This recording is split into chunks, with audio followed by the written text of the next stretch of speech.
There's two sides of pain. There's one side of pain that's the suffering and the discomfort side of pain. But then there's another side of pain that's called effort.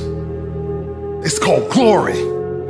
And if you never tap into it, it's because the first time you felt it, you backed off. The first time you felt, that burn, the first time you felt that it's too much. And we rationalize with ourselves to where we automatically stop. That's why a bunch of us give up so much in life so quickly. But suppose I told you the greatest pain of my life is the reason I'm standing here today. See, sometimes we think the pain is what controls us. It's actually our subconscious mind that if we ever tapped into that, that's what dictates most of our lives. And literally what I've learned in these moments is that I have to stop listening to myself and I have to start talking to myself. I'm like, Rich, you're great. I'm like, look in the mirror, like, you can do this. Rich, you can handle this. Rich, this is not a big deal. Rich, this is gonna pass. You're amazing. Rich, this too shall pass. You got to find ways to increase your sense of self-appreciation, because if you don't, you're bombarded with negative stuff every day that beats you down, and you will find yourself unconsciously engaged in self-destructive behavior. If you don't program yourself, life will program you. You got to get grounded. You got to train your mind to serve you. Just make up your mind. This is not going to control you. You have got to make a declaration that this is what you stand for. You're standing up for your dreams. You're standing up for peace of mind. You're standing up for health. You want it, and you're going to go all out to have it. It's not going to be easy. When you want to change, it's not easy. If it were in fact easy, everybody would do it.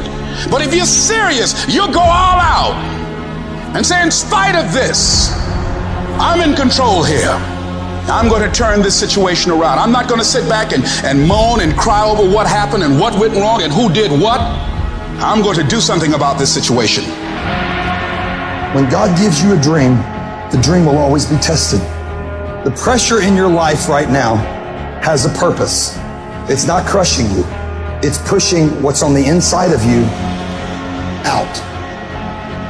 It shows you who you are. It's a dog fight. It hadn't been easy.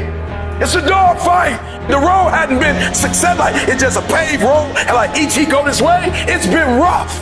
It's been crooked. It's been hard. But I've made up in my mind that I will get a reward for the pain that I go through.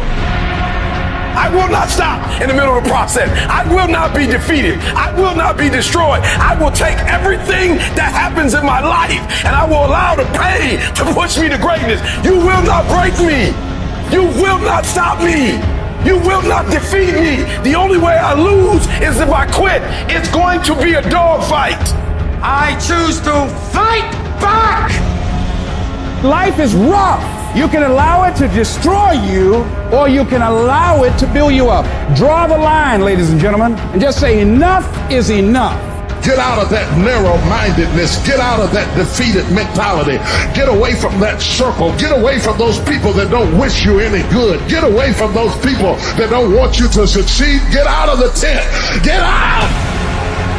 There's nothing as powerful as the human spirit. You can't destroy it. You can pervert it, but you can't destroy it. If you lose a job, keep the faith. If you lose a spouse, keep the faith. If you have to downsize, keep the faith. If you have to move in with your mama, keep the faith. If you're at your wit's end, keep the faith. If you have to catch the bus, keep the faith. If you have to dumb, keep the faith. If you get sick, keep the faith. If you lose your kidneys, keep the faith. If you got heart trouble, keep the faith. You might not get a new heart, but you gotta keep your faith. If you can't fly, run. If you can't run, walk. If you can't walk, crawl. But by all means, keep moving.